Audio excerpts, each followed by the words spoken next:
Astaghfirullah. Assalamualaikum warahmatullahi wabarakatuh.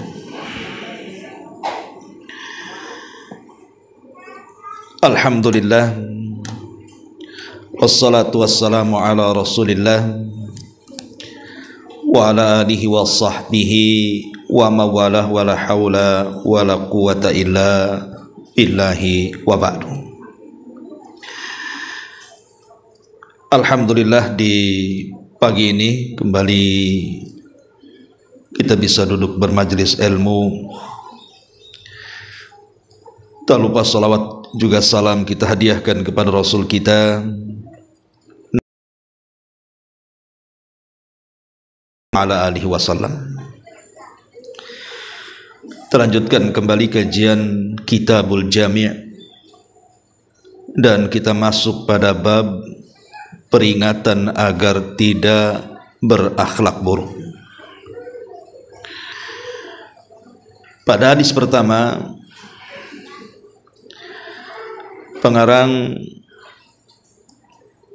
membawakan hadis dari Abi Hurairah radhiyallahu an yang dikeluarkan oleh Imam Ibnu Majah, di mana Nabi sallallahu alaihi wasallam bersabda, "Iyyakum wal hasada, fa innal hasada ya'kulul hasanati kama ta'kulun narul hataba." Dari Abu Hurairah radhiyallahu an, Nabi sallallahu alaihi wasallam bersabda, jauhilah sifat hasad ataupun dengki, karena sesungguhnya hasad atau dengki itu akan memakan semua kebaikan sebagaimana api memakan kayu bakar. Hadis ini dikeluarkan Al-Imam Abi Dawud. Ma'asyiral muslimin muslimat yang dimuliakan Allah Subhanahu wa taala. Dalam hadis ini Nabi sallallahu alaihi wasallam memperingatkan kepada kita sebuah dosa yang terdapat dalam hati, dan dosa ini sangat membahayakan untuk amalan dan kebaikan kita. Dosa itu disebut dengki ataupun hasad. Inilah pembahasan di pagi hari ini. Kita akan bicara tentang hasad. Sebelum saya menjelaskan tentang apa itu hasad, kemudian bahaya hasad, saya ingin bercerita. Jadi dahulu di zaman Khalifah Bani Abbasiyah, ada seorang khalifah yang namanya Mu'tasim, dan dia pengganti daripada khalifah sebelumnya namanya Khalifah Ma'mun. Dan itu terjadi di zaman Al-Imam Ahmad Ibnu Hanbal. Jadi satu hari Khalifah Mu'tasim ini berjumpa dengan seorang Arab Badui. Lah kebetulan Arab Badui ini fasih pula, dia melantunkan syair-syair Arab. Tertariklah kemudian Khalifah Mu'tasim ini dengan Arab Badui itu, sehingga selalu mengundang Arab Badui ini datang ke istana. Kemudian disuruhnya untuk mengumandangkan syair-syair di depan khalifah. Terkadang karena sukanya imam atau Khalifah Mu'tasim ini, terkadang mendudukan Badui di sampingnya, ngobrol, bicara, sampai tertawa dan begitu seterusnya. Jadi salah satu menteri daripada Khalifah Mu'tasim ini cemburu. Kok bisa Arab Badui dekat dengan khalifah? bahkan bisa duduk di sampingnya, bahkan bisa ngobrol seakrab-akrabnya. Muncullah perasaan hasad dalam hatinya. Harusnya aku yang dekat dengan khalifah, kenapa si badui itu pula yang dekat dengan khalifah? Akhirnya kemudian dia merencanakan sebuah rencana jahat. Si menteri ini, satu hari ketika Khalifah Mu'tasim hendak memanggil si badui itu ke istana, maka sang menteri ini sudah mendahului untuk mengundang Arab Badui ini ke rumahnya. Maka datanglah si badui ini kepada rumah sang menteri yang hasad itu. Rupanya di rumah itu sudah disediakan banyak makanan yang lezat tetapi berbau tak sedap. Macam ibu makan jengkol, kan sedap bu, tapi baunya kan tak enak, tapi tak baunya tak sedap, pete gitu ya. Kenapa kemudian sang menteri ini ngasih makan yang berbau-bau? Apalagi di zaman itu kan tidak ada pasta gigi bu ya. Kalau di zaman sekarang enak saja, bau mulut tinggal disikat pakai pasta gigi atau disemprot gitu bu ya, dengan parfum. Akhirnya kemudian setelah makan enak, maka sebelum si badui ini datang ke istana, si menteri ini mendahului. Kemudian bercerita kepada sang khalifah dan mengatakan, wahai khalifah, saya barusan berjumpa dengan orang yang selalu engkau panggil ke istana. Maksudnya Arab Badui. Kata khalifah, ya kenapa? Kata sang menteri, dia itu suka menjelek-jelekan kamu di luar sana. Tuh lihat orang hasad bu, dia pasti menjadi kompor. Jadi sang khalifah kemudian heran dan bertanya, kenapa dia menjelek-jelekan aku? Bukankah aku sudah memuliakannya? Maka sang menteri mengatakan, dia sebenarnya mengatakan kepadaku kalau dekat denganmu dan kau berbicara di sampingnya, maka dia mengatakan bahwa mulutmu bau, katanya. Mulutmu tidak sedap baunya. Maka sang khalifah dikata-katain seperti itu, ya marahlah bukan. Akhirnya kemudian sang khalifah pun memanggil si badui itu bu. Dipanggillah si badui itu ke istana. Ketika kemudian sang khalifah mendekati dia dengan jarak yang sangat dekat, badui ini sudah tidak enak. Kenapa? Karena dia merasakan bau mulutnya yang tidak sedap. Dia takut kalau bicara depan khalifah, bau mulutnya itu akan sampai ke hidung khalifah. Jadi dia bicara sambil menutup mulutnya dengan kain bu. Dari sini khalifah kemudian terpikir perkataan si menteri tadi.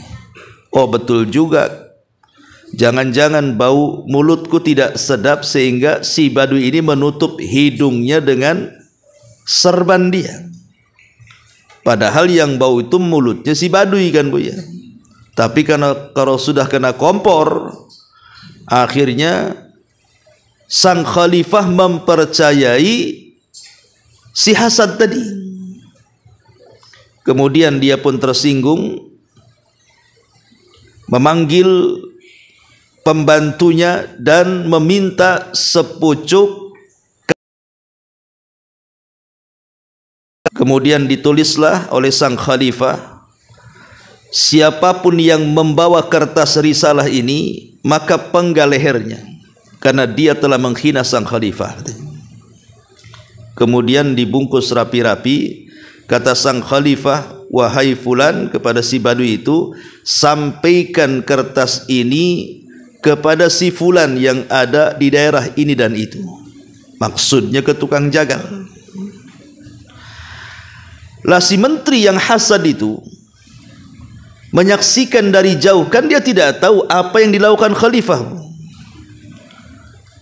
Namanya orang hasad itu kalau sudah dengki ya dengki. Ketika melihat kok si Baduy dapat surat dari khalifah, disangkanya isi surat itu adalah hadiah. Jangan-jangan khalifah ini akan memberikan hadiah yang banyak dengan surat itu dan disuruh untuk mengambilnya di Baitul Mal. Jadi sang menteri ini menghadang Arab Baduy di pintu istana dan mengatakan, wahai fulan, kalau kau izinkan, biar aku yang mengantar surat itu, katanya. Lihat, dia tidak tahu isi surat itu. Ya si Baduy polos saja kan begitu. Langsung dikasihkan sama sang menteri, karena bagaimanapun dia menteri, dia menghormati. Maka surat itu kemudian dibawa, ditujukan kepada yang dimaksud Khalifah Mu'tasim itu. Rupanya setelah diterima oleh si jagal tukang penggal itu, ditangkaplah sang menteri dan langsung dieksekusi mati. Lah kematian sang menteri ini terdengar sama khalifah. Lah kok lain orang yang disuruh, lain orang pula yang dibunuh. Ya. Jadi akhirnya kemudian sang khalifah ini memanggil si Baduy tadi untuk datang ke istananya, Bu. Kemudian bertanya, kenapa surat itu kau berikan kepada menteriku, katanya.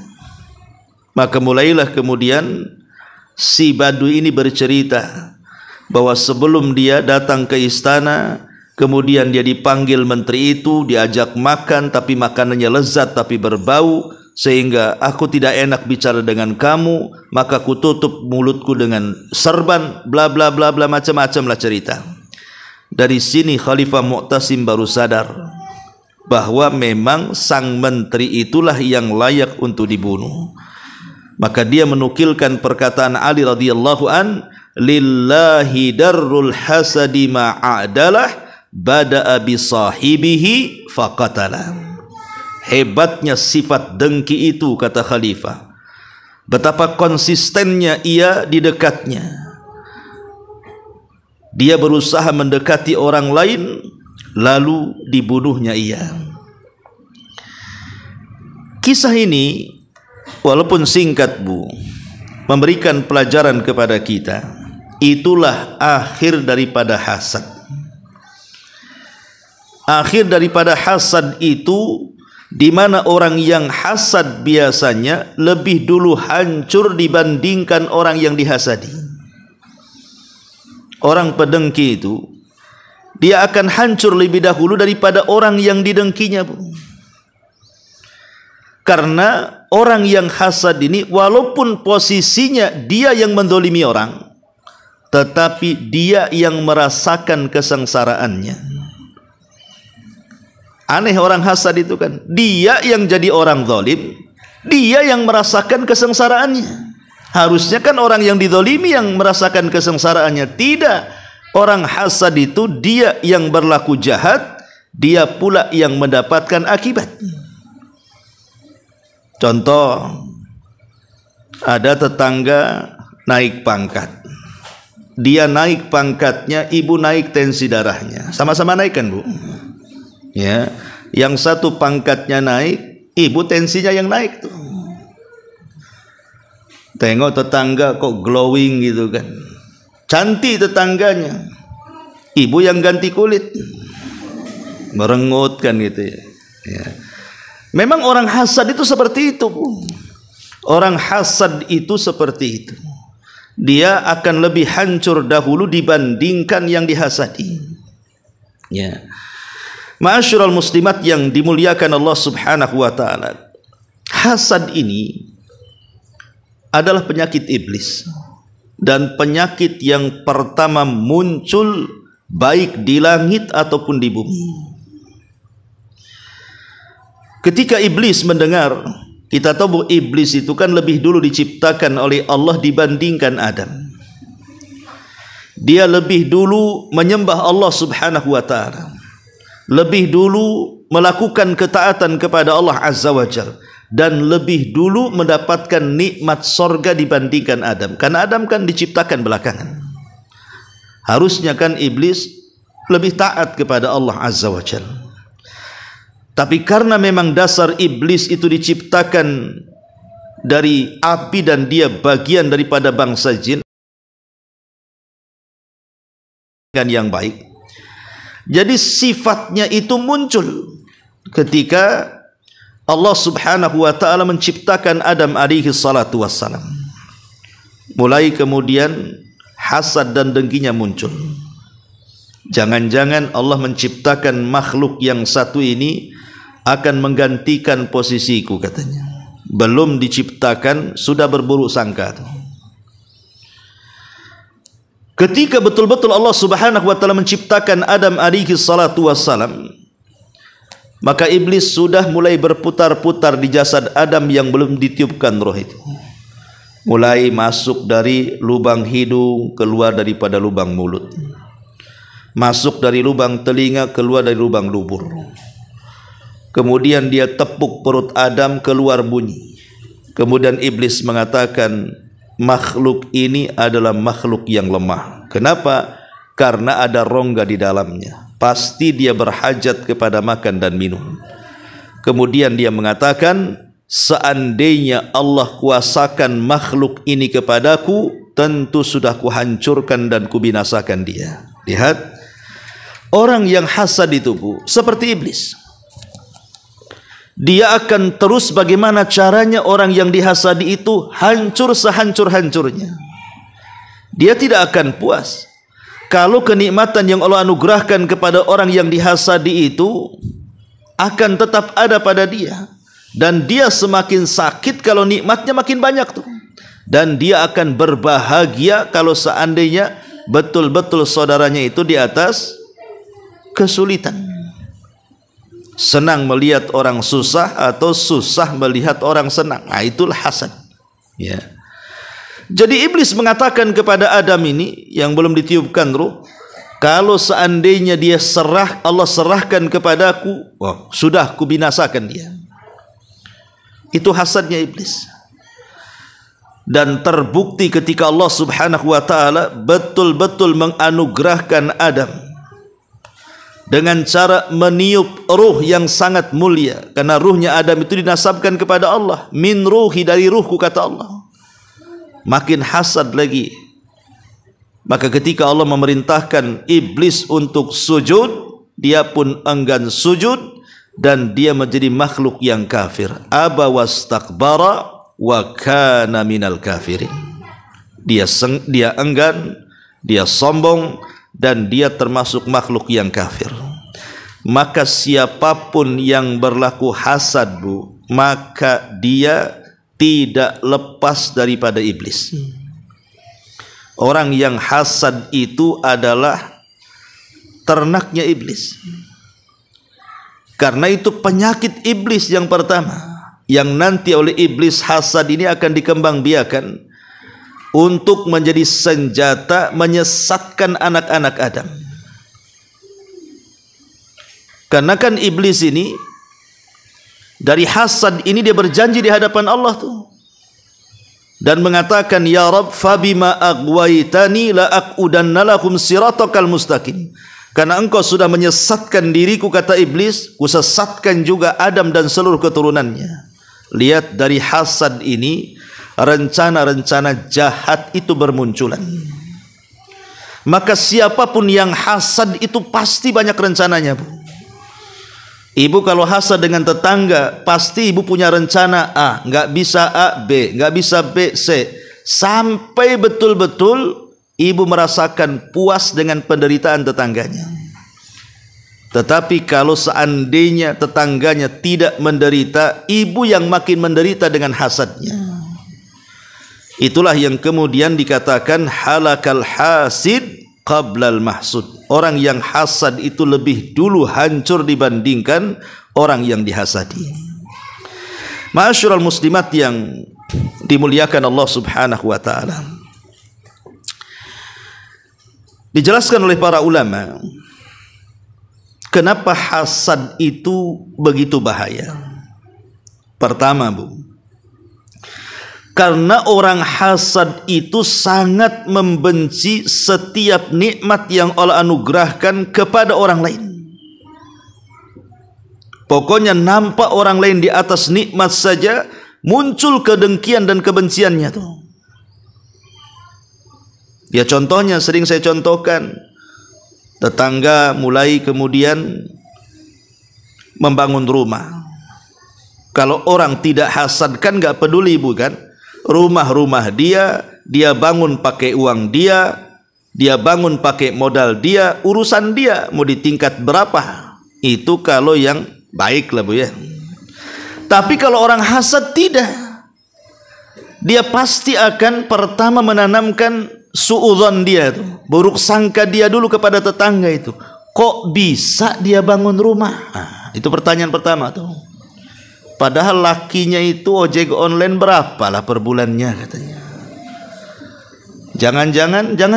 Nah, mulai ya, jangan-jangannya tuh. Ya. Begitulah orang yang hasad. Orang yang hasad itu pasti dia tidak suka dan benci dengan nikmat yang Allah anugerahkan kepada orang. Ini pertama, Bu. Ya. Yang kedua, biasanya orang hasad itu dia akan membenci akan pemberian Allah Subhanahu wa taala, akan pembagian hambanya. Dia akan benci itu. Seolah-olah orang hasad ini mulutnya mengatakan, kenapa ya Allah kau berikan dia nikmat, kenapa engkau tidak memberikan kepadaku nikmat? Kenapa kok dia bisa beli ini, kenapa aku tidak? Kenapa dia bisa membangun itu, kenapa aku tidak? Kenapa dia punya ini, kenapa aku tidak? Jadi orang hasad itu protes kepada Allah Subhanahu wa taala. Dia tidak yakin dengan keadilan Allah saat memberi nikmat itu. Padahal sering saya katakan, tidak ada yang lebih adil saat memberikan rizki melebihi Allah Subhanahu wa taala. Allah itu sudah adil dan seadil-adilnya. Karena Allah itu yang menciptakan kita, sehingga Allah lebih paham dengan ciptaan dan kemaslahatannya. Allah paham kenapa si fulan dilebihkan rizkinya, kenapa si fulan tidak dilebihkan rizkinya, kenapa si fulan disegerakan rizkinya, kenapa si fulan ditahan rizkinya. Allah paham dan Allah tahu dengan kemaslahatan kita. Tapi orang hasad itu dia nggak yakin dengan keadilan Allah. Dia senantiasa berburuk sangka kepada Allah, sehingga dia merasa emosi dan marah, seolah-olah tidak menerima takdir Allah Subhanahu wa taala. Ini yang kedua, Bu, bahaya hasad. Kemudian yang ketiga, orang hasad ini, Bu, dia menentang semua pekerjaan Allah Subhanahu wa taala. Dia menentang apapun yang dilakukan Allah Subhanahu wa taala. Padahal kan Allah mengatakan dalam Quran itu, la tas'al amma yaf'al wa hum yus'alun. Jangan kau tanya pekerjaan Allah itu apa, tetapi Allah yang akan bertanya apa pekerjaanmu di dunia. Lah orang yang hasad ini sibuk dia akan mempertanyakan soal perbuatan Allah tuh. Di mana ketika Allah Subhanahu wa taala memberikan karunia kepada makhluk yang dikehendakinya, maka dia pun kemudian merasa bakhil dengan karunia yang Allah anugerahkan kepadanya, tidak terima. Ya.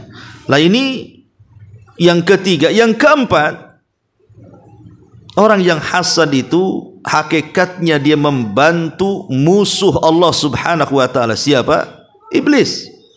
Ya.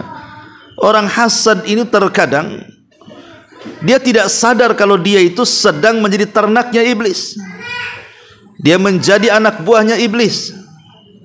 Dan terkadang juga ada orang hasad itu dia hasad kepada wali-wali Allah Subhanahu wa taala.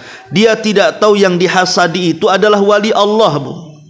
Kan kita tidak tahu tetangga sebelah itu mungkin punya amalan yang kita tidak punya, punya ibadah yang kita tidak punya punya kebaikan yang kita tidak punya, kemudian kita hasadi, kan sama dengan dengki kepada wali-wali Allah itu namanya.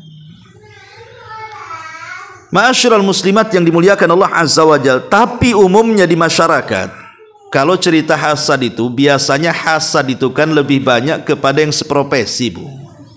Ya kan? Pedagang hasad dengan pedagangnya. Kenapa kok dia laku, kenapa aku tidak? Jangan-jangan dia punya mantra, punya jimat, punya dukun dari Jawa sana umpamanya. Nah, dia mulai hasad dengan sesama pedagangnya kan, Bu.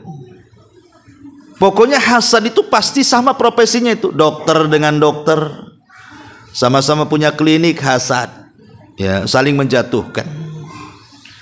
Kemudian yang punya travel dengan yang punya travel lainnya, hasad, saling menjatuhkan. Ya, jangan ikut umroh lewat travel sana katanya. Itu tidak bagus pelayanannya. Itu mahal itu, dan begitu seterusnya. Karena tidak mungkin yang berbeda profesi itu akan hasad kan, Bu. Contoh umpamanya dokter hasad dengan tukang ojek. Mana ada dokter hasad dengan tukang ojek kan, Bu? Ya tukang ojek ya hasadnya dengan tukang ojek yang lainnya. Umpamanya ini ada 2 tukang ojek, Bu. Ya. Kemudian ada 2 orang yang ingin naik ojek dia. Yang satu gemuk, beratnya 150 kilogram, yang satu kurus 60 kilogram. Sama-sama jaraknya, ongkosnya sama. Tentu hasad lah. Ini aku udah bawa gemuk gitu kan, sama 5.000 ongkosnya. Si kurus pula tuh 5.000. Ya. Karena tidak mungkin juga yang berbeda profesi itu akan hasad. Tapi yang lebih celaka itu hasadnya ustadz dengan ustadz tuh biasanya, Bu.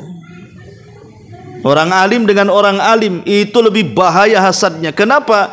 Karena biasanya kalau sudah ustadz hasad dengan ustadz yang lain, berdalil dia. Dia keluarkan Qur'annya, keluarkan hadisnya, keluarkan dalilnya untuk supaya menjatuhkan ustadz yang lainnya. Ustadz dengan ustadz hasad itu yang dirugikan umat, Bu. Ya, mudah-mudahan ustadz kita tidak hasad. Ya. Ma'asyiral muslimin, muslimat yang dimuliakan Allah Subhanahu wa taala. Artinya bahwa hasad ini akan senantiasa ada sejak zaman Nabi sampai hari ini, bahkan sampai kiamat dibangkitkan. Karena mau tidak mau, Bu, saya, ibu, siapapun itu dalam hatinya pasti punya hasad. Semua manusia itu punya hasad. Umpamanya ada tetangga beli kendaraan bagus, kemudian kita nampak cantik kendaraan itu, kan dalam hati kita pengen juga ingin punya kendaraan seperti dia. Itu kan hasad. Ya, hasad secara bahasa. Pengen punya kendaraan seperti yang dibeli tetangga, pengen punya rumah yang seperti dibangun tetangga, pengen punya tanah seluas tetangga, pengen punya taman seperti yang dibangun tetangga. Itu hasad, Bu. Tapi hasad ini kalau dikelola orang baik, maka akan menjadi baik. Tapi hasad ini kalau dikelola orang jahat, maka akan jadi jahat. Lah hasad yang dikelola orang jahat inilah yang Al-Quran memerintahkan kita untuk berlindung kepada Allah min syarri hasidin idza hasad, dari keburukan hasad ketika dimainkan orang jahat. Karena hasadnya orang baik itu akan menjadi pahala, tapi hasadnya orang jahat itu akan menghapuskan dosa. Contoh hasadnya orang baik, Bu. Umpamanya ada tetangga rajin setahun 2 kali umroh. Kemudian kita katakan, aku juga maulah punya uang seperti tetangga. Suaminya banyak gajinya. Coba aku kalau punya suami, kata tetangga, aku pun pengenlah umroh juga kayak tetangga. Kalau bisa, kalau dia setahun 2 kali, saya mau 5 kali umpamanya. Ya, itu boleh, bahkan terpuji. Itu namanya ghibtah dalam bahasa ulama itu. Hasad yang terpuji. Karena niatnya bukan untuk kejahatan, niatnya untuk kebaikan kan. Lah hasad yang tercela ini justru enggak seperti itu. Ini tetangganya bolak-balik umroh nih Bu. Dia berpikir bukan dari sisi positifnya dia beribadah ke Mekah itu, tapi dia akan nilainya itu pasti dinilai negatifnya. Dari mana dia bisa dapat uang? Suaminya itu kan tidak sampai eselon 1 tuh. Saya tahu gajinya berapa tuh. Jangan-jangan utang di bank. Nah, macam-macam dia. Ya. Lah orang hasad itu pasti pandangannya tidak ada yang positif. Dia akan negatif terus. Lah inilah yang kemudian hasad ini akan melahirkan berbagai macam dosa. Salah satunya adalah larinya itu pertama dia akan suudzon, berburuk sangka dulu. Kemudian timbul kedengkian. Akhirnya menjadi ghibah Bu. Hasad itu bisa menjadi ghibah. Ya. Ibu kumpul nih 1-2 orang. Mulai di situ membicarakan orang lain. Terkadang merendahkannya. Terkadang menghilangkan terkadang menghapuskan nama baiknya dan begitu seterusnya Bu. Karena kalau sudah berkumpul nih, sekarang kan zamannya orang zaman isu, zaman orang ngerumpi kan Bu. Itu biasanya kalau ada orang hasad di situ Bu, itu akan menular kemana-mana tuh. Karena begini Bu, kalau orang sudah kumpul bertiga,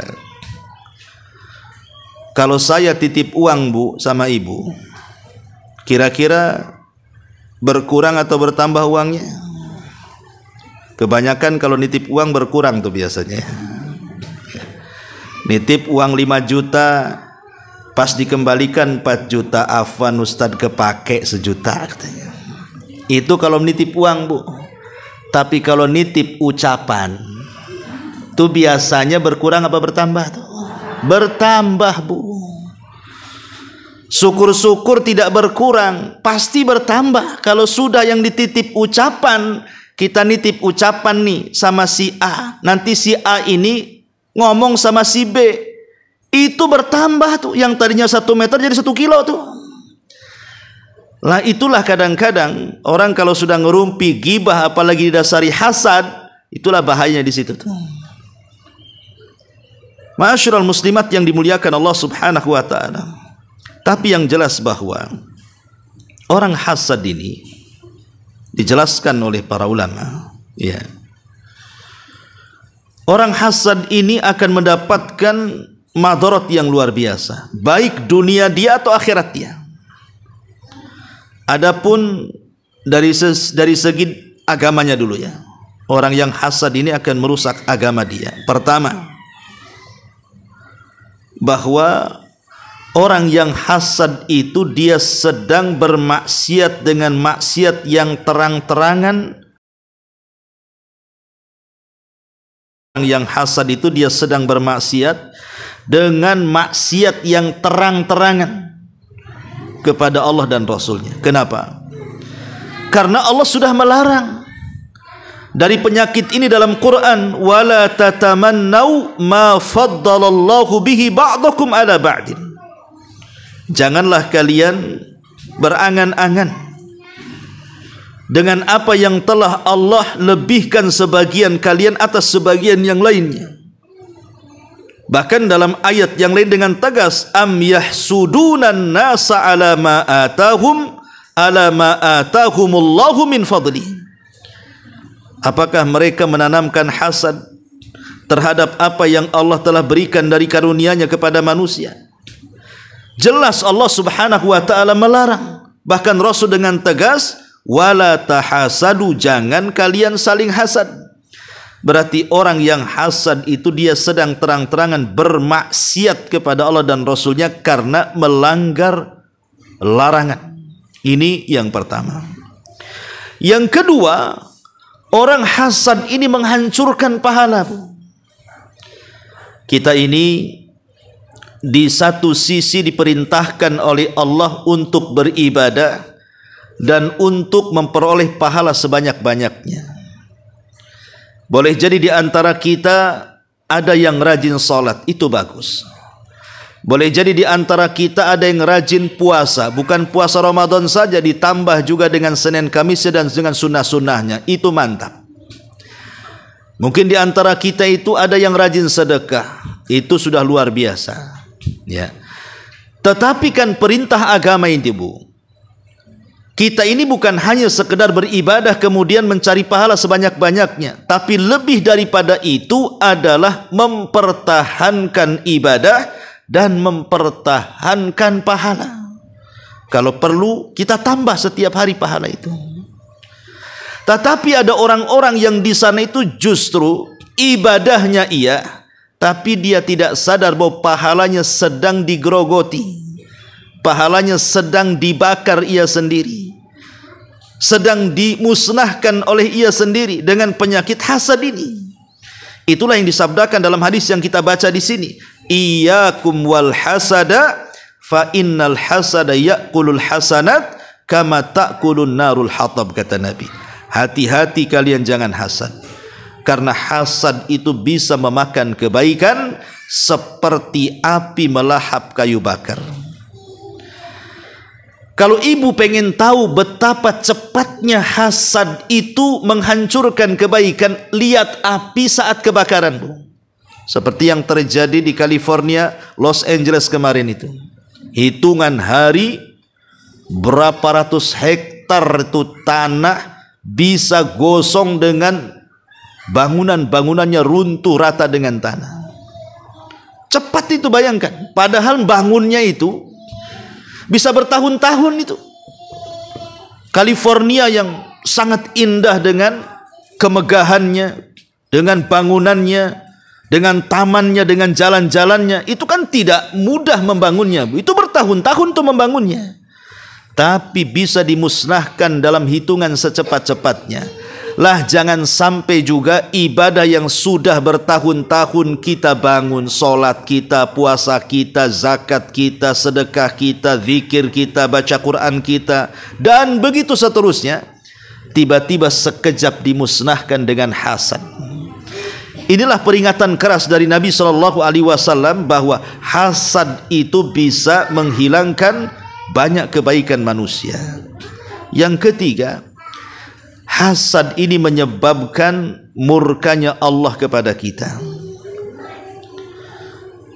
Dalam sebuah hadis, apalagi sekarang ini di bulan Sya'ban, Bu. Kita ini berada di bulan Sya'ban, artinya kita ini sedang menghadapi gerbang Ramadan. Ada hadis yang mengatakan bahwa innallaha yattali'u ala ibadihi fi lailatin nisbin min Sya'ban. Fayughfar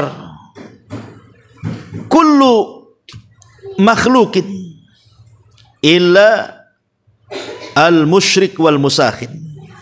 Kata Nabi SAW, Allah itu nanti di pertengahan Sya'ban, di malam pertengahan Sya'ban akan turun. Ya, setiap hari Allah turun ke langit dunia ya, di sepertiga malam. Tapi di pertengahan Sya'ban ini Allah khusus, dia akan turun. Untuk apa, Bu? Untuk mengampuni. Fayaghfiru li jami'i khalqihi. Maka dia akan mengampuni seluruh makhluknya. Kecuali dua manusia, katanya. Tidak akan diampuni. Bahkan tidak diangkat amalannya ke langit.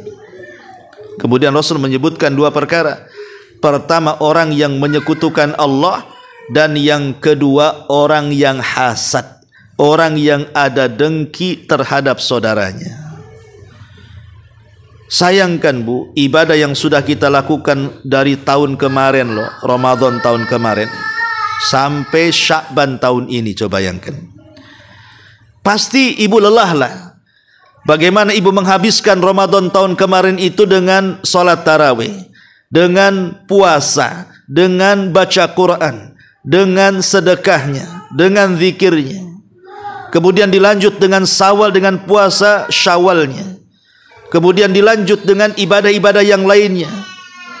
Hadir di majelis ilmu, kemudian berusaha mengajak manusia kepada kebaikan dan begitu seterusnya. Saya yakin 1 tahun dari Ramadan kemarin sampai Sya'ban tahun ini, Sudah banyaklah amalan yang kita amalkan kepada Allah Azza wa Jalla. Tapi sayang, harusnya di bulan Sya'ban ini amalan kita diangkat dan diperlihatkan kepada Allah supaya Allah tahu apa yang kita lakukan di dunia.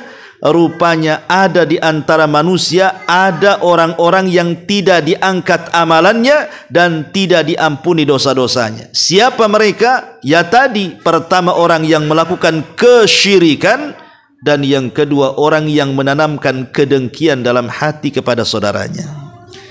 Inilah 3 perkara orang yang hasad itu akan merugikan agamanya. Ini yang pertama.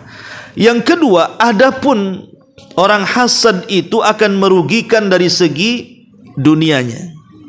Pertama, orang hasad ini biasanya akan banyak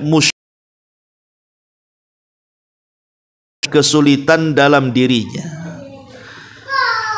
Muncul dari dirinya itu berbagai macam penyakit, yang terkadang penyakit-penyakit itu tanpa sadar.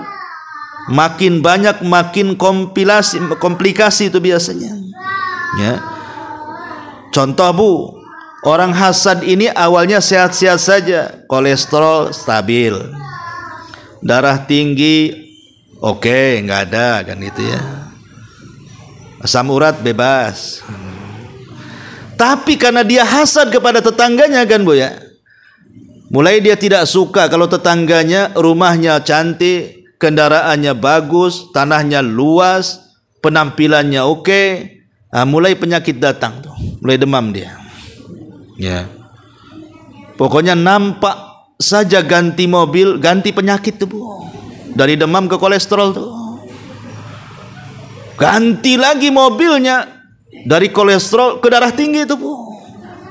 Akan gonta-ganti aja penyakitnya tuh. Lama-lama komplikasi jadinya kan. Nah ini kan bahaya orang hasad, dia numpuk-numpuk penyakit itu. Dan lebih celakanya lagi, ketika kemudian dia sakit, makin parah, dibawa ke rumah sakit. Di rumah sakit dengar tetangganya bangun rumah. Apa enggak setruk Bu tuh? Pulang ke rumah, pengumuman innalillahi wa inna ilaihi rajiun katanya. Kan seperti itu contohnya. Inilah orang hasad ini numpuk-numpuk penyakit tuh. Karena menurut pandangan Tibun Nabawi, pengobatan sistem Nabi itu yang disebutkan oleh banyak para ulama, penyakit itu kan paling banyak munculnya itu dari hati Bu. Sedikit dari faktor makanan itu. Ya makanan bisalah memicu penyakit, tapi penyakit itu kebanyakan itu munculnya dari hati. Dan hasad itu penyakit yang bahaya dari penyakit hati. Inilah kemudian diantara bahaya dunianya nih. Pertama, akan membawa kemuskilan, banyak kesulitan yang akan dihadapi oleh orang yang hasad, baik secara jasmani dia ataupun secara ruhani dia, dan akan banyak pikiran tuh. Ini yang pertama ya. Yang kedua, orang yang hasad itu sadar ataupun tidak, Allah jatuhkan pamornya di hadapan manusia. Orang yang hasad itu Allah akan jatuhkan pandangan dia di hadapan manusia. Orang mulai tidak suka dengan dia. Karena orang hasad itu ketemu siapa saja, berkumpul di mana saja, pasti akan ceritanya itu dibelokkan kepada orang yang tidak disukai dia. Pasti dia akan buat kisru, akan buat isu. Pasti dia akan buat berita-berita hoax. Ya, pasti dia akan menjelek-jelekan orang yang tidak disukai dia, dimanapun orang itu berada. Pasti mulutnya ke situ tuh, moncongnya tuh. Ya, jadi nampak tuh dari uslub dia itu, gerak-gerik dia, ngomong dia itu kemana arahnya. Jadi orang lama-lama tidak suka. Apalagi orang sudah ngaji kan, tadi udah cerita tetangganya. Gimana kalau 1 jam mungkin 1 desa diceritakan dia. Kan ya. Jadi Allah jatuhkan tuh pamornya itu. Dia tidak sadar dia telah merendahkan martabatnya diri sendiri. Kehormatannya jatuh, nama baiknya jatuh. Dan itu al-jaza min jinsil amal Bu. Sebagaimana dia menjelek-jelekan orang, maka nanti Allah kirim ada orang yang tidak suka dan menjelekan dia. Itu namanya kama tadinu tudan. Ada hukum karma di situ. Ini yang kedua, Bu. Yang ketiga, biasanya dari kebiasaan orang yang hasad itu, Bu, dia akan suka merencanakan sesuatu dari makar-makar jahat kepada orang yang dihasadinya. Dia tidak paham, memang dia sedang buat makar, tapi di sana ada zat yang jauh lebih hebat makarnya. Allah Subhanahu wa taala, wa makaru makran wa makarna makran wallahu khairul makirin, kata Allah. Silahkan kalian buat makar, Allah punya makar sendiri, dan sebaik-baik makarlah makar Allah Subhanahu wa taala. Karena orang hasad itu setiap hari dia pasti akan mengagendakan untuk mentertibkan sebuah makar itu, mengagendakan sebuah makar. Macam mana dia menyakiti orang yang dihasadinya. Tapi Allah Subhanahu wa taala zat yang maha pemberi makar. Karena hakikatnya, Bu, kenapa orang itu hasad sama orang? Karena dia tidak memiliki kelebihan yang dimiliki orang. Makanya ibu yang dihasadi bersyukur, ya. Kalau ibu diberikan kelebihan, dan orang yang hasad kepada ibu itu sebenarnya tidak punya apa yang ibu punya, makanya dia hasad. Biarkan orang hasad itu. Orang hasad itu miskin mereka. Dia tidak punya apa yang kita punya. Kalau dia punya apa yang kita punya, tentu tidak akan hasad. Karena umumnya orang hasad itu karena dia tidak memiliki apa yang tidak dimiliki orang, sehingga dia harus menghancurkan apa yang dimiliki orang. Kalau perlu, bukan hanya sekedar hancur, pindah sama dia.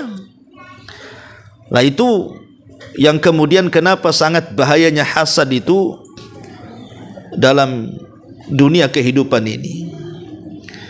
Adapun di antara perkara juga yang disebutkan oleh para ulama ini sangat bagus sekali perkataan Imam Al-Qurtubi rahimahullahu taala. Apa kata Imam Qurtubi? Ya. Al-hasidu aduwu ni'matillahi. Orang hasad itu adalah musuh bagi nikmat Allah. Fi haqiqatil amri dhararuhu ya'udu alal hasid la alal mahsud. Hakikatnya sebenarnya, kata Imam Qurtubi, orang yang hasad itu bahayanya itu kembali kepada orang yang hasad, bukan kepada orang yang dihasadi. Wa in kana zahir khilafu dzalik. Walaupun secara kasat mata memang yang dirugikan itu orang yang dihasadi, tapi hakikatnya yang dirugikan dia orang yang hasad, kata Imam Qurtubi. Kemudian beliau mengatakan fal hasadu fihi dhararun alal hasid fid dunya bi annahu yata'allam. Memang hasad itu terkadang bisa mendatangkan madarat terhadap orang yang hasad di dunia, bahwa dia akan senantiasa tersakiti hati dan badannya. Hatinya sakit hati, badannya pun penuh dengan penyakit, ya. Contohnya, kata beliau, seperti ghammun waham. Orang hasad itu orangnya stres, tidak tenang hidupnya, penuh dengan pikiran, gitu ya. Itu dipastikan orang hasad tuh otaknya error tuh. Kemudian beliau mengatakan li'anna ni'amillahi ala ibadihi la tanqati. Padahal nikmat Allah itu kalau sudah Allah berikan kepada hambanya, itu tidak mungkin terputus. Artinya orang yang hasad itu percuma dia sebenarnya menghasadi orang yang dihasadi. Karena hasad itu tidak pernah menolak takdir, Bu. Kalau memang dia ditakdirkan terus kaya, dia mampu membeli mobil, habis itu Allah berikan rizki, mampu membangun rumah, habis itu dia beli lagi rumah, habis itu dia beli lagi rumah, makin banyak rumahnya. Rizki Allah kan tidak akan terputus kepada orang yang Allah kehendaki. Jadi apa fungsinya? Karena hasad itu tidak menolak takdir. Tidak gara-gara kita minta dia miskin jadi miskin, kan enggak juga. Minta supaya dipecat, dia tiba-tiba besoknya dipecat. minta supaya kendaraannya terbakar besoknya kemudian terbakar, tidak bisa juga kan itu. Karena kita tidak bisa menahan rizki. Lalu apa gunanya kalau seandainya hasad itu tidak menolak takdir? Nah, itulah sama dengan mencelakakan diri sendiri. Ma'asyiral muslimat yang dimuliakan Allah Subhanahu wa taala. Makanya Imam Hasan Al-Basri sampai Abu Laythi As-Samarqandi, Abu Layth mengatakan, dia mengatakan yasilul hasid khamsa ukubat. Orang yang hasad itu akan diberikan 5 hukuman dari Allah. Pertama, ghammun la yanqati, bingung dan kebingungannya tidak pernah terputus, bingung terus hidupnya, stres terus hidupnya, ya. Kemudian yang kedua, musibatun la yu'jar 'alaiha, musibah yang tidak dapat pahala. Kan orang yang hasad itu kan seolah-olah kena musibah, Bu, karena hidupnya stres terus, tapi stresnya nggak dapat pahala, justru dapat dosa tuh. Dan yang ketiga, madzammatun la yuhmad 'alaiha, celaan dan tidak akan dapat pujian sama sekali. Dan yang keempat, sakhatu rabbi, kemurkaan Rabb Allah kepada dia. Dan yang terakhir, yughallaq anhu babut taufik, ditutup padanya hidayah taufik. Ini yang paling kita khawatirkan. Takutnya kalau hasad dibiasakan itu susah tobatnya. Takut kalau seandainya mati dan hasadnya itu belum hilang. Karena itu pernah terjadi di zaman Nabi. Di zaman Nabi, ketika Nabi SAW hijrah dari Mekah ke Madinah, maka berbondong-bondong orang-orang Madinah itu masuk Islam, terutama 2 kabilah Khazraj dan Aus kan, Bu. Lah di tengah-tengah Khazraj dan Aus itu ada orang yang sangat dihormati di zaman jahiliyah. Namanya Abdullah ibn Ubay ibn Salul, yang nanti akan menjadi tokoh munafik. Jadi akhirnya pembesar Khazraj, Sa'ad ibn Ubadah itu meminta kepada dakwahi Abdullah ibn Ubay ibn Salul, karena dia orang yang paling dihormati. Dan ini kesempatan bagi Rasul untuk mengajak Abdullah ibn Ubay bin Salul masuk Islam. Datanglah kemudian Rasul ke rumahnya Abdullah ibn Ubay bin Salul, mulai mendakwahkan Islam. Lah ketika itu Nabi SAW sedang mengendarai keledai. Saking tawaduknya, rendah dirinya Rasul mengendarai kendaraan yang buruk keledai. Ketika sampai di depan rumahnya Abdullah ibn Ubay bin Salul, tiba-tiba Abdullah ibn Ubay Salul menghina Rasul, menutup hidungnya dengan kain serbannya, kemudian mengatakan, pergilah engkau wahai Muhammad, karena keledaimu menyakiti kedua lubang hidungku. Pergi sana, ya, engkau sudah menyakiti kedua lubang hidungku, engkau bau, bahasanya, pergi kau, gitunya. Rupanya ada seorang sahabat namanya Abdullah ibn Khudafah, marah di situ dan mengatakan bahwa keledai yang ditunggangi Nabi SAW jauh lebih baik daripada dirimu, katanya. Marah, membela Nabi dia, ya. Akhirnya kemudian Abdullah ibn Ubay ibn Salul ini marah kepada Abdullah ibn Khudafah yang membela Nabi, hampir kelahi, Bu. Maka Nabi SAW memisahkan kedua orang itu. Kemudian setelah itu Rasul tidak mau menanggapi Abdullah ibn Ubay bin Salul, kemudian pulang. Ketika pulang itulah dia kembali ke pemimpin Khazraj, Sa'ad ibn Ubadah, menceritakan kejadian itu. Tapi Nabi SAW tidak mencela Abdullah ibn Salul. Dia hanya mengatakan kepada Sa'ad ibn Ubadah, wahai Sa'ad, aku sudah mendatangi, tapi dia perlakuannya begini. Dengan lembutnya Nabi SAW tidak mencela Abdullah ibn Ubay bin Salul. Dan itu hikmah yang diterapkan Rasul dalam dakwah.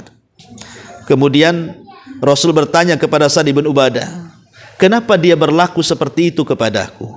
Disinilah Abdullah ibn Ubadah bercerita. Kata Sa'ad bin Ubadah, wahai Rasul, sebenarnya Abdullah ibn Ubay ibn Salul itu, dia adalah orang yang kami tokohkan dari dua kabilah besar, Khazraj dan Aus. Aus menghormati dia, Khazraj juga menghormati dia. Bahkan wanita-wanita kami sempat membuatkan piala yang akan diletakkan di atas kepalanya sebagai penghormatan, karena jasa-jasa dia banyak mendamaikan permusuhan di antara kami. Sehingga kami dulu menganggap dia akan menjadi pemimpin kami.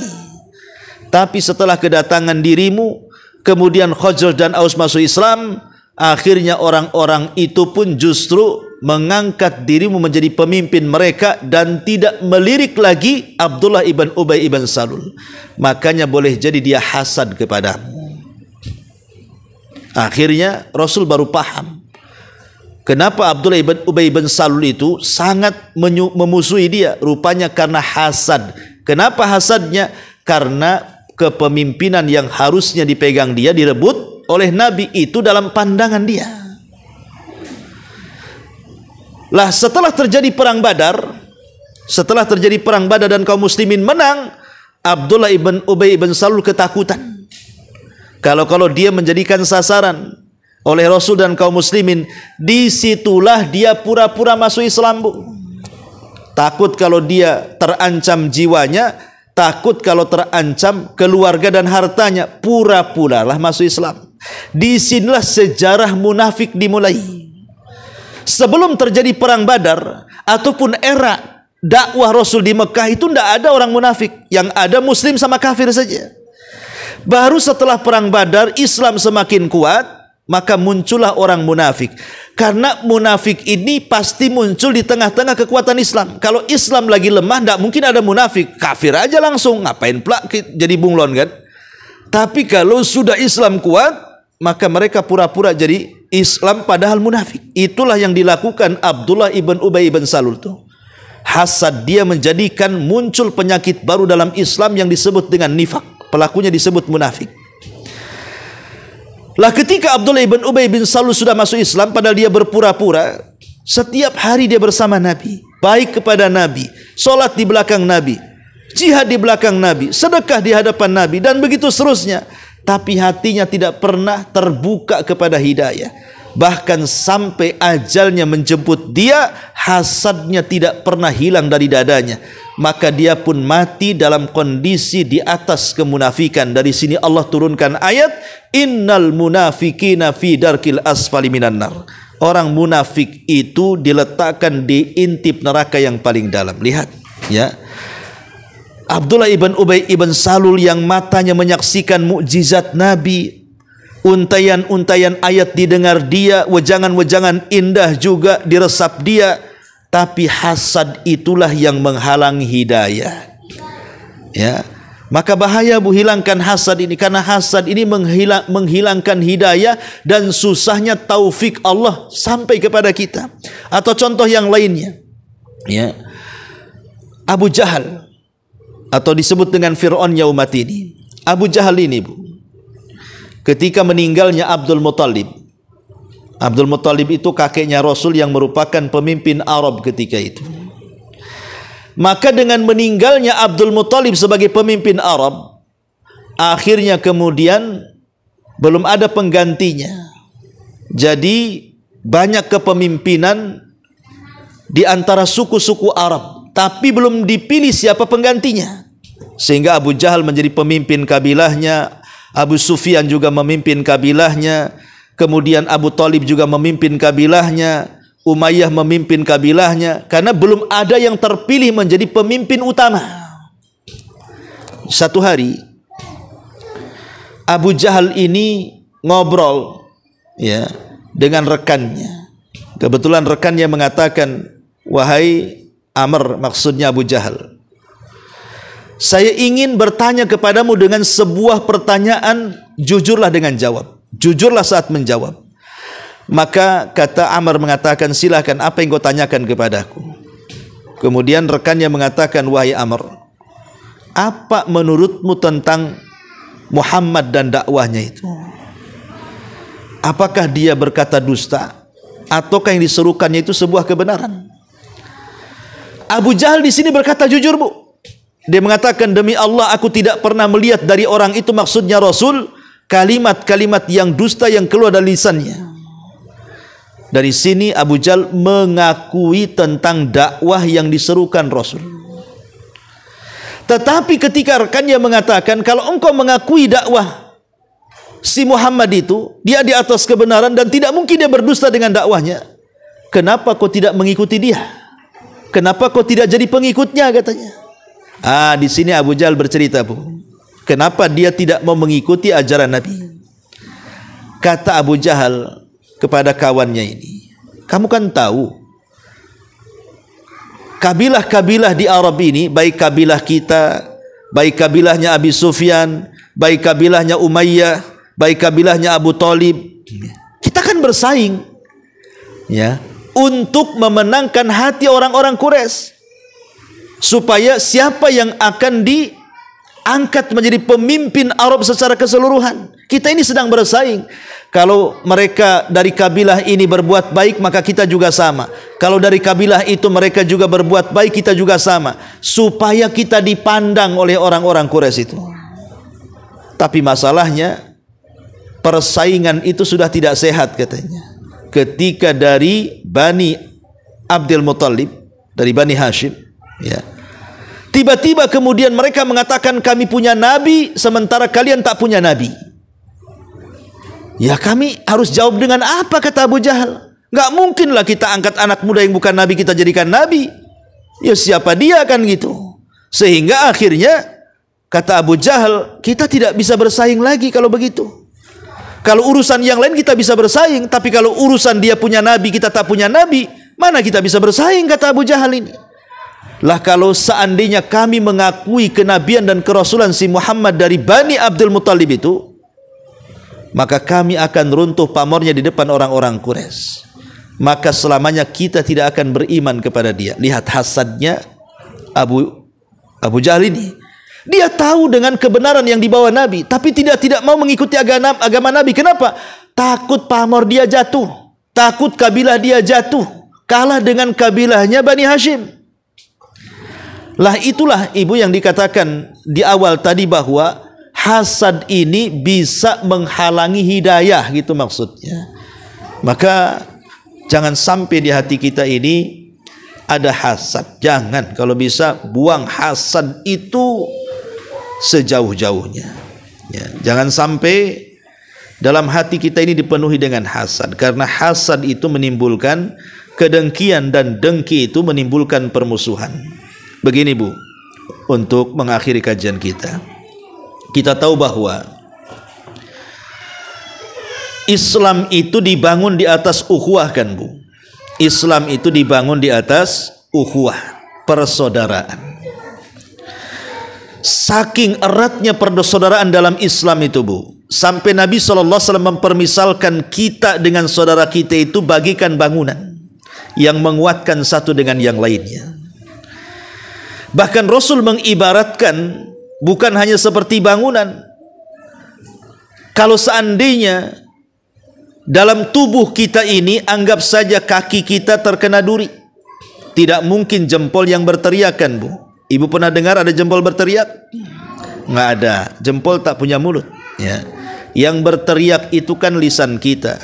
Yang sakit juga sekujur badan kita.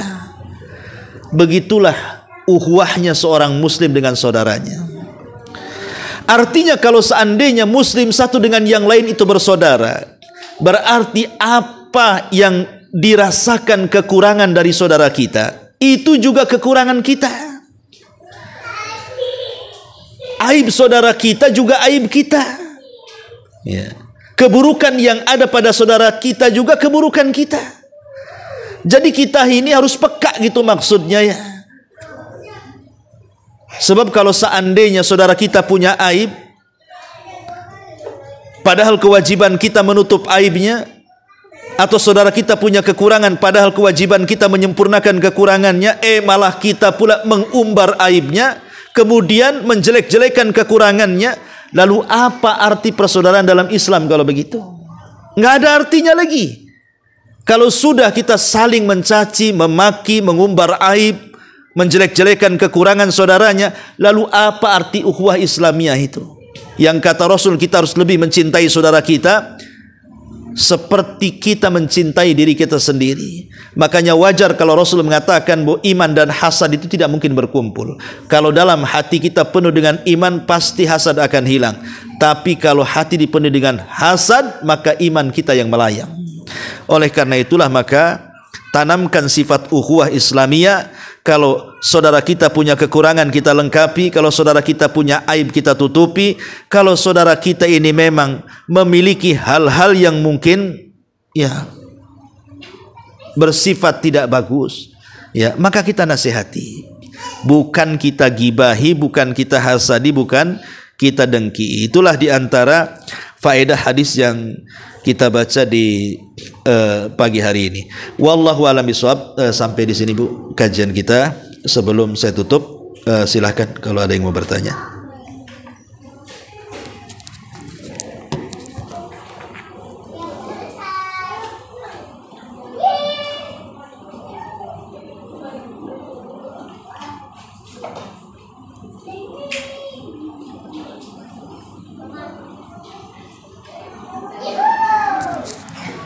Alhamdulillah, kalau tidak ada, kita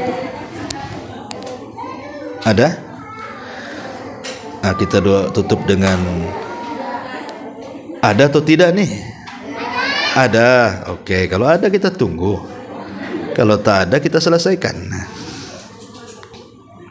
Silakan.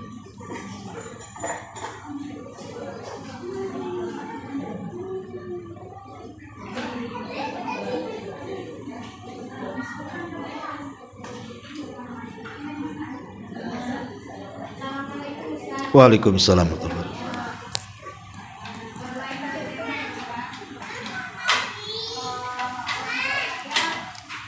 Ayah saya sebulan yang lalu kan meninggal. Iya.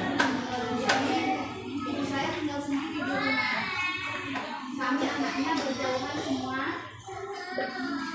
Semua berjauhan dari yang meninggal dekat saya. Tidak nyangka Ustaz. Karena ibu saya sendiri, apakah boleh sebelum masa idamannya meninggalkan rumah untuk salah satu anaknya? Kurang jelas ya pertanyaannya. Cuman yang saya tangkap ya, ibu ini baru ditinggal meninggal orang tua ya, kemudian hidup sendiri, nggak ada suami. Oh, bukan orang tuanya yang meninggal, suaminya. Hah? Oh, ayahnya. Suaminya udah meninggal juga? Belum menikah?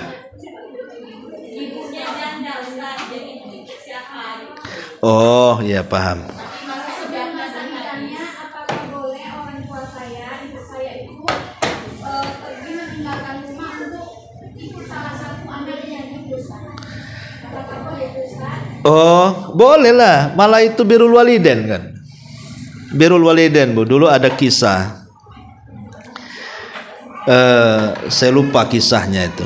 Tapi garis besarnya, jadi di kisah ini terjadi di Saudi. Jadi ada seorang anak laki-laki sudah tua, usianya 60 tahun. Punya ibu tentu lebih tua lagi, karena anaknya saja 60 tahun, tentu ibunya mungkin sekitar 90 tahun kan gitu.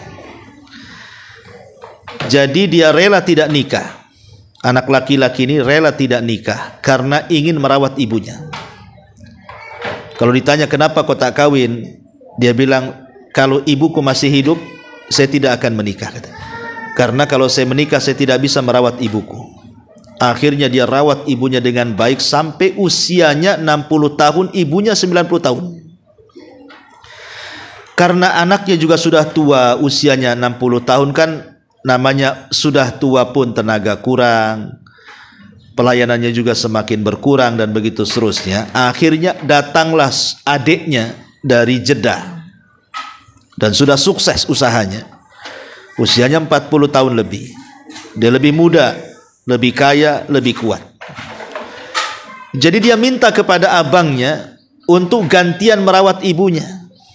Tapi abangnya marah dan mengatakan, kau boleh mengambil ibuku, asal tunggu kematianku. Kalau ku mati, kau ambil ibumu. Tapi kalau aku masih hidup, jangan kau ambil. Bertengkarlah ini adik kakak nih. Sampailah ke pengadilan, ke mahkamah. Hakim bingung. Biasanya orang datang ke pengadilan itu urusan waris, ya kan? Urusan cerai, urusan rujuk, urusan harta, sengketa. Ini kok rebutan ibu pula ke pengadilan. Jadi hakim bingung karena belum pernah terjadi case seperti ini. Kok ibu kok direbutkan?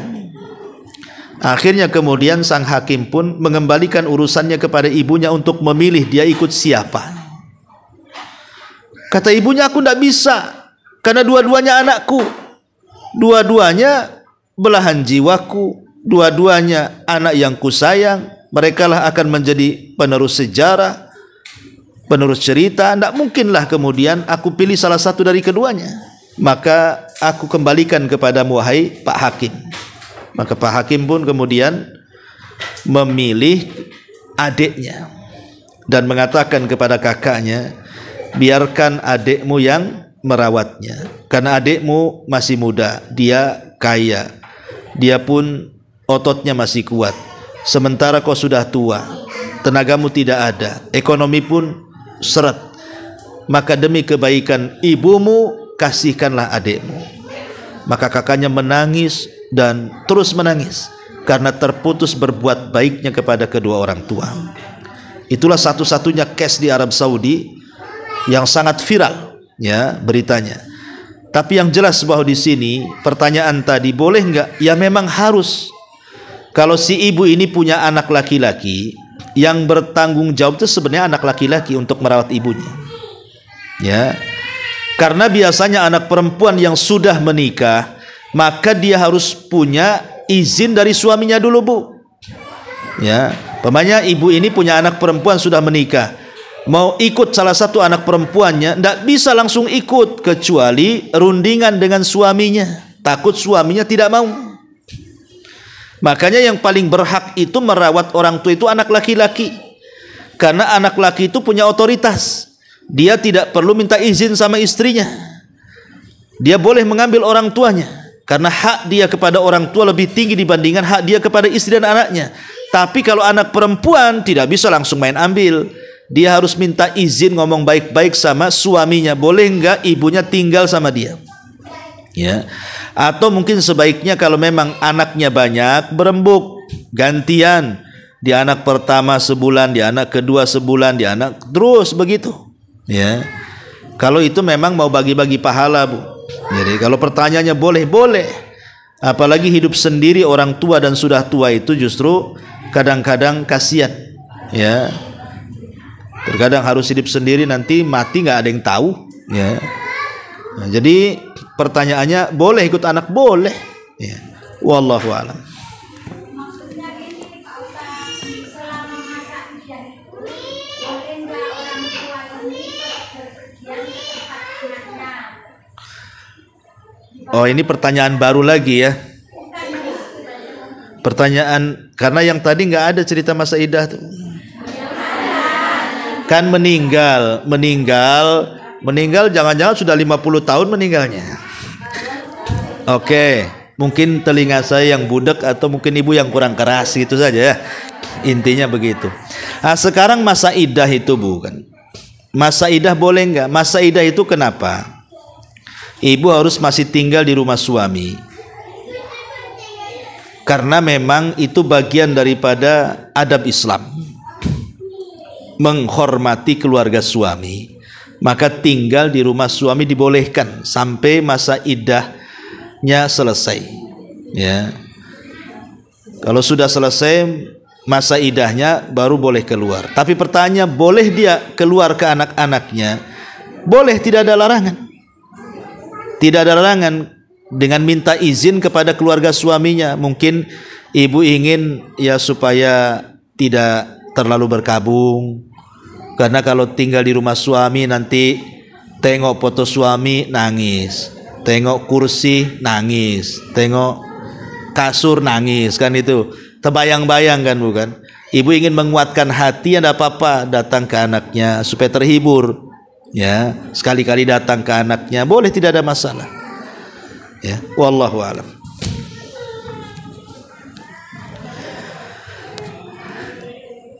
Baik, sampai di sini. Subhanaka wa bihamdika asyhadu an la ilaha illa anta astaghfiruka wa atubu ilaik. Allahu